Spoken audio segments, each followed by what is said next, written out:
নমস্কাৰ মই মানসীয়ে আপোনালোকক স্বাগতম জনাইছো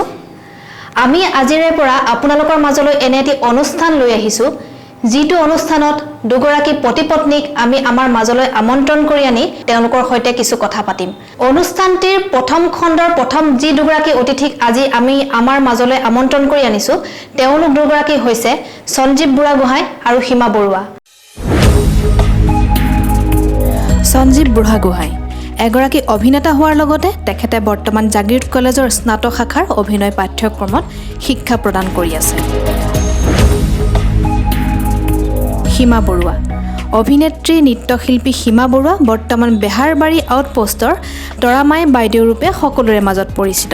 এইখন ধাৰাবাহিকৰ সমান্তৰালভাৱে তেওঁ জনপ্ৰিয় ধাৰাবাহিক ভাড়াঘৰতো অভিনয় কৰি আছে তেওঁ অপেছাদাৰী মঞ্চৰো এগৰাকী দক্ষ অভিনেত্ৰী আপোনালোক দুইগৰাকীকে আমাৰ অনুষ্ঠানলৈ স্বাগতম জনাইছো ধন্যবাদ প্ৰথমতে আপোনাকে সুধিব বিচাৰিছো আপুনি সীমাবাক কত লগ পাইছিল বা তেওঁৰ সৈতে পৰিচয় কেনেকৈ হৈছিল প্ৰথম লগ পাইছিলো কলিয়াবৰত এটা ওয়াৰ্কশ্বপ কৰিছিলো আমি নেশনেল স্কুল অফ ড্ৰামাৰ ডেৰমহীয়া এটা ওয়াৰ্কশ্বপ আছিলে তো এই ওয়াৰ্কশ্বপটোত আমি একেলগে কৰিছিলো আজি 12 বছৰমান হ'ল চাগে ন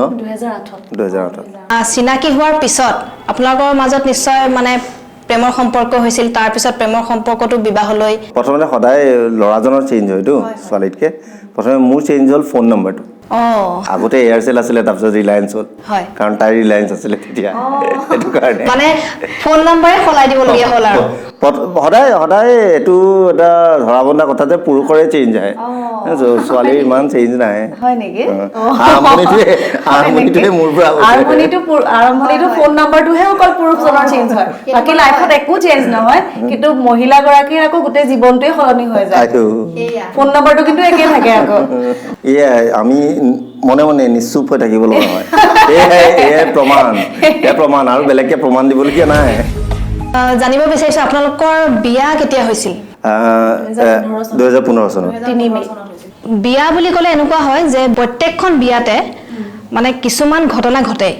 তো আপোনালোকৰ তেনেকুৱা কিবা কথা নিশ্চয় তেনেকুৱা মোৰ দুটা ঘটনা মনত আছে এটা হ'ল দৰা মানে কইনা ঘৰলৈ অহাৰ সময়ত মোৰ লগৰ কেইটামানে আমি মিলি পেলাই আমি এখন গাড়ী ঠিক কৰি থোৱা আছিলে যে সজাই মেলি থোৱা আছিলে কিন্তু গোটেই সজোৱা মেলা বজাৰ চৰা কৰা মই আৰু মোৰ সখীজনে কৰি আছিলোঁ বিশেষভাৱে বিয়াখনৰ তো সেয়া তাৰ দায়িত্বটো আমি আছিলোঁ কিন্তু যেতিয়া আমি দুইটাই বন্দী হৈ গ'লোঁ মোৰ সখীটো মোৰ লগত থাকিলে মই দৰা সাজত আছোঁ তেতিয়া আমাক গাড়ীলৈ যেতিয়া নিবলগীয়া হ'ল গাড়ী দেখোঁ সেইখন গাড়ী নাই বেলেগ এখন গাড়ী আছে তাত দেউতা বা কোনোবা ডাঙৰ মানুহখিনি আনি পেলাই বেলেগ এখন গাড়ী থৈছে আৰু গাড়ীখন একেই গাড়ী কোম্পানী একেই হেৰি একেই কিন্তু গাড়ীখনৰ ডাঙৰ এই যে আপোনাৰ কি কওঁ ডাঙৰ এডভাৰটাইজ মৰা আছে এই যে আমাৰ প্ৰধানমন্ত্ৰী কিবা এটা যোজনাৰ এডভাৰটাইজ মৰা আছে মোৰতো মাথা গৰম সেইখন আমি সজাইতো এখন লৈ পেলাই কেনেকৈ যাম তাত মই মানুহৰ আগত একো ক'বও নোৱাৰা হৈছোঁ তাৰপিছত গ'লোঁ আধা বাট আমি হয়তো সেইদিনাখন খুব বৰষুণ আমি জখলাবন্ধা পাইছোঁ জখলাবন্ধা পোৱা সময়ত মাক ফোন কৰিলোঁ মাটোতো আহিব নোৱাৰে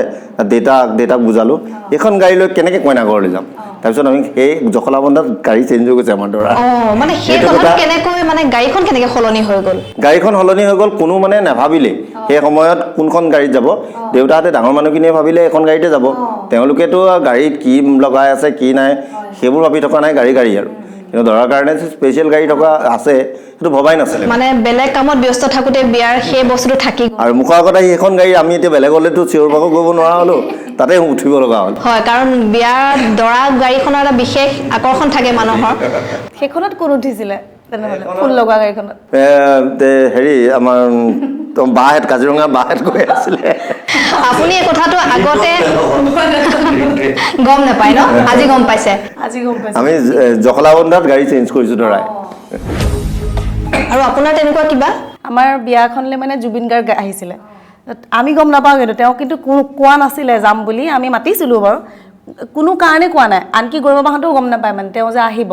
তাৰপিছত এই দৰা অহাৰ আগত ভাবিছোঁ হুলস্থুল এটা হৈছে দৰা আহিছে বুলি ভাবিছোঁ কি সেই হুলস্থুলটোত মানে জুবিন দা আহিছে আৰু আমাৰ গাঁৱলীয়া কথা ন কোনো দিন জুবিন গাৰ্গক দেখা নাই কেতিয়াবা ফাংচন চাবলৈ গ'লেওতো ওচৰৰ পৰা নেদেখে সেইদিনাখন আমাৰ ঘৰত বিয়াখন দেখি মানে বিয়াখনত তেওঁক দেখি কেনেকুৱা পগলা হৈ গৈছে মই কইনা মোৰ হাঁহি উঠিছে পিছত আৰু কইনা সাজত বহি আছোঁ উৰণিখন টানি পেলাই বহিবলৈ কয় নহয় দৰা অহা আগত গৈ গৈ কৈছে ঐ জুবিন গাৰ্গ আহিছে পগলা কৰি দিছে মানে সেইটো আৰু এটা ইণ্টাৰেষ্টিং যে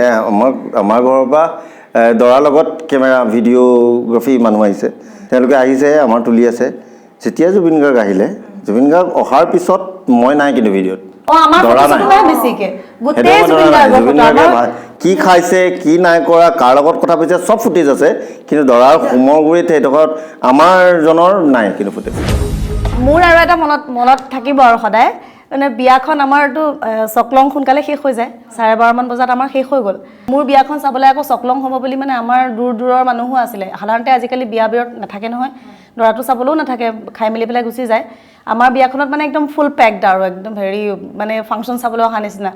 জুবিন গাৰ্গক চালে সেইটো প্লাছ পইণ্ট আৰু এটা মানে এডেড হৈ গ'ল আৰু কিন্তু এইটো চকলং চাবলৈও বহুত মানুহ আহিছিলে বিয়া চিয়া হৈ গ'ল সোনকালে শেষ হৈ গ'ল 12:30 বজাত শেষ হৈ গ'ল তাৰপিছত দৰাটো শুই থাকিলে ভাই দৰাই মানে 3 দিন মানৰ পৰা আমাৰ ঘৰৰ লগত অকণ ঘৰুৱা বহুত বছৰ চিনাকি মাহঁতেও তই মইকে মাতে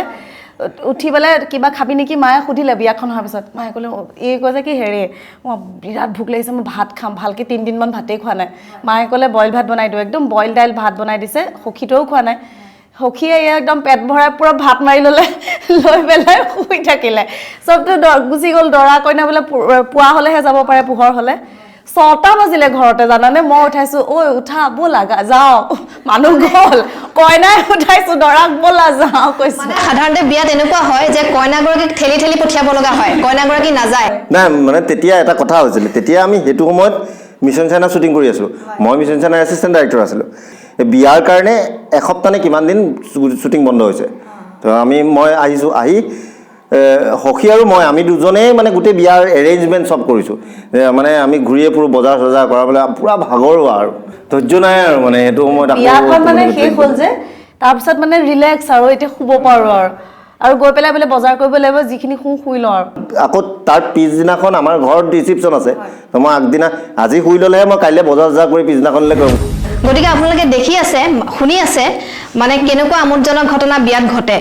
আমি আগলৈকে শুনি আছিলোঁ যে কইনাক ঠেলি ঠেলি পঠিয়াব লাগে দৰাৰ ঘৰলৈ কইনা নাযায় কিন্তু এইখন বিয়াত দেখা গ'ল যে কইনাইহে দৰাক উঠাব লগা হ'ল যে উঠা আমাৰ যাবৰ সময় হৈছে তাৰ উপৰি বেলেগ বেলেগ আমোদজনক ঘটনাও আমি শুনিলোঁ আৰু শুনিম আৰু আমি তেওঁলোকৰ সৈতে কথা পাতিম তাৰ মাজতে আমি এটা বিৰতি লৈ লওঁ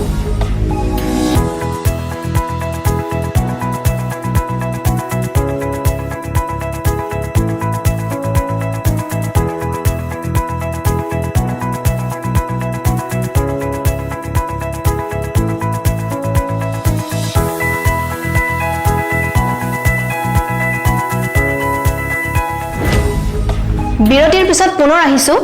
আমি কথা পাতি আছিলোঁ সীমা বৰুৱা আৰু সঞ্জীৱ বুঢ়াগোহাঁইৰ সৈতে আপোনালোক দুয়োগৰাকীকে সুধিব বিচাৰিছোঁ বিয়াৰ আগত আপোনালোকৰ এনেকুৱা লাগিছিল নেকি ঋণাত্মক কিবা এটা ধৰক ভাবি আছিল আপোনালোকে কিন্তু বিয়া যেতিয়া হ'ল সেই বস্তুটো ধনাত্মকহে হ'ল এই ল'ৰাবোৰৰ ইমান বিচাৰ শক্তি নাই ল'ৰাবোৰে ছোৱালীজনী চালে এবাৰ ভাবি ল'লে বিয়া পাতিম বুলি পাতিম আৰু তাত আৰু কিবা ভাল হ'ব কিবা বেয়া হ'ব এইবোৰ ভাবি নাথাকে বলিয়াৰ দৰে মুঠতে বিয়া পাতিব লাগে কথা এইটোৱে মোৰ ক্ষেত্ৰত এইটোৱে কোনো ইমান চিৰিয়াছলি ভাবি নাথাকে বিয়া পাতিব লাগে কিন্তু নাপাতিলেহে দিগদাৰ আছে মই তেনেকৈ ভবা নাছিলোঁ তেনেকৈ একো ভবা নাছিলোঁ আচলতে বিয়াৰ পিছত কিবা ভাল হ'ব বেয়া হ'ব তেনেকৈ ভবা নাই আৰু বিয়া হ'ব লাগে হৈছোঁ আৰু কি আৰু আমি যিহেতু ইজনে সিজনক খুব ভালকৈ বহুত বছৰৰ পৰা চিনি পাওঁৱেই তেনেকুৱা একো যেন কিবা ডিফাৰেঞ্চ হ'ব বুলি ভবা নাই আৰু এটা কথা ভাবিছিলোঁ যে কিজানি আৰু একেলগে হ'লে কামটো নিজৰ যি ফিল্ডত আছোঁ সেই কামটোত আগুৱাই যাবলৈ কিজানি আৰু সুবিধাহে হ'ব তেনেকৈ ভাবিছিলোঁ কিন্তু এতিয়া আমি এওঁলোক দুজনক লৈ এটা খেল খেলিম আমি কিছুমান কাগজ ইয়াত ৰাখিছোঁ তাত কিছুমান কলা চিয়াঁহীৰে লিখা আছে আৰু কিছুমান ৰঙা চিয়াঁহীৰে লিখা আছে তাতে থাকিব 5টা আখৰৰ এটা শব্দ তাতে কিন্তু মই 2টা আখৰ বহাই দিছোঁ মানে 2টা আখৰ বেছিকৈ দিছোঁ 7টা আখৰ দিছোঁ তাতে কিন্তু 5টা আখৰৰ এটা শব্দ আপোনালোক দুয়োগৰাকীয়ে উলিয়াব লাগিব আমি চাওঁচোন কোন জিকে কোন হাৰে কোনে প্ৰথমতে আখৰকেইটা একগোট কৰি এটা শব্দলৈ ৰূপান্তৰিত কৰিব পাৰে কি আখৰ ৰং ল'বা ধন্যবাদ সুধাৰ কাৰণে এনেইতো নুসুধে। ৰঙা ৰঙা ল'বা ঠিক আছে ৰঙা নিজে নিজে বিচাৰি লোৱা পালো অভি 9 10 9 পালো মই য়েছ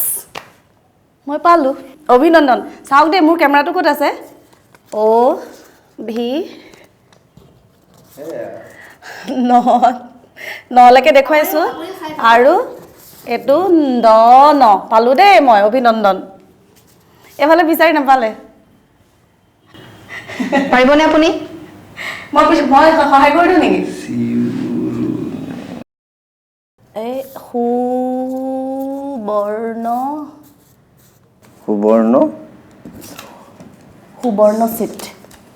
সুবৰ্ণচিত ওকে হয়নে হৈছেনে মই এখেতৰ দিছিলোঁ সুৰুচিপূৰ্ণ সুৰুচিপূৰ্ণ তথাপিতো কিবা এটা হ'ল আৰু কিবা এটা হ'ল আমি দেখিবলৈ পালোঁ যে সীমাবাই সঞ্জীৱ দাই যিখিনি সময়ত আখৰকেইটাও বিচাৰি নাপালে সেইখিনি সময়লৈ সীমাবাই শব্দটো উলিয়াই দিলে যে শব্দটো আছিল অভিনন্দন অভিনন্দনটো উলিওৱাৰ পিছত তেখেতৰ জীৱনসংগীকো সহায় কৰিলে গতিকে আমি ইয়াৰ পৰাই দেখা পালোঁ যে পতি পত্নী সংসাৰ এখন কেনেকৈ চলে আচলতে মই এইখিনিতে এটা কথা ক'বলৈ বিচাৰোঁ প্ৰত্যেকজন ল'ৰা মানুহে লাগে সেইজন ল'ৰা অৱস্থাতেই হওক বা পিছত বিবাহিত হোৱাৰ পিছত স্বামীয়ে হওক যিকোনো ৰূপতে মানে ল'ৰা এজনে কিবা এনেকৈ বস্তু খেলি মেলি হৈ গ'লে বস্তু বিচৰাটো একদম সেইটো তেওঁলোকৰ কাৰণে বৰ ডাঙৰ পাহাৰ বগোৱাৰ নিচিনা এটা কাম গম পাইছানে এই যে এইখিনিতে বস্তু এটা থৈ পেলাই যে হেৰি বস্তুটো ক'ত গ'ল এইটো টাইপ যে আচলতে ল'ৰাবোৰৰ জীৱনটো মানে তেওঁলোকে কিং চাইজত জীয়াই থাকে তো তেওঁলোকক লাগে লাচনি পাচনি লাগে লাচনি পাচনি নোহোৱাকৈ তেওঁলোকে থাকিব নোৱাৰে কিং চাইজ আপুনি যিটো শব্দ কৈ দিছে পাছত কিন্তু তেখেতে সহায় নকৰিলে আজি আপোনাক যেনেকৈ সহায় কৰিলে এই ইমান সহায়টো কৰি দিয়াৰ পিছত নাই এইটো মই ইয়াৰ কাৰণে কৈছোঁ মই লাচনি হৈ গ'লো এটা কথা গম পাইছোঁ যে তেওঁলোকৰ সংসাৰখন খুব ধুনীয়া মানে এইটো কাৰণে কৈছোঁ তেওঁলোকে খুব ধুনীয়াকৈ জীৱনটো কটাই আছে ধেমালিৰ মাজেৰে গতিকে ইয়াৰ পৰা আমি দেখা পালোঁ যে এখন সংসাৰত পতি পত্নীৰ সহায় ইজনে সিজনৰ সহায় হ'বই লাগিব ইজনে সিজনৰ হাতত ধৰি আগবাঢ়ি যাবই লাগিব আৰু আপোনালোকৰ কৈছিলে এগৰাকী ছোৱালী আছে হয় তেখেতৰ নামটো কি ৰাখিছে আকৃতি বুঢ়াগোহাঁই সুন্দৰ নাম আমাৰ অনুষ্ঠানটি প্ৰায় শেষ হৈ আহিছে তেওঁলোকৰ তিনিজনীয়া সংসাৰখন সুন্দৰকৈ থাকক তেওঁলোকে সুন্দৰকৈ নিজৰ কাম নিজৰ পৰিয়াল নিজৰ ছোৱালীজনী সকলোখিনি তেওঁলোকে সুন্দৰভাৱে চলাই নিয়ক আৰু প্ৰথম খণ্ডটি চাই আপোনালোকে কেনেকুৱা পালে সেই বিষয়ে আপোনালোকে কমেণ্ট বক্সত কমেণ্ট কৰিব লাইক কৰিব আৰু যদি আপোনালোকে অনুষ্ঠানটি চাই ভাল পালে তেন্তে শ্বেয়াৰ কৰিবলৈ নাপাহৰিব গতিকে আজি আপোনালোকৰ পৰা আমি তিনিজনে বিদায় লৈছোঁ ধন্যবাদ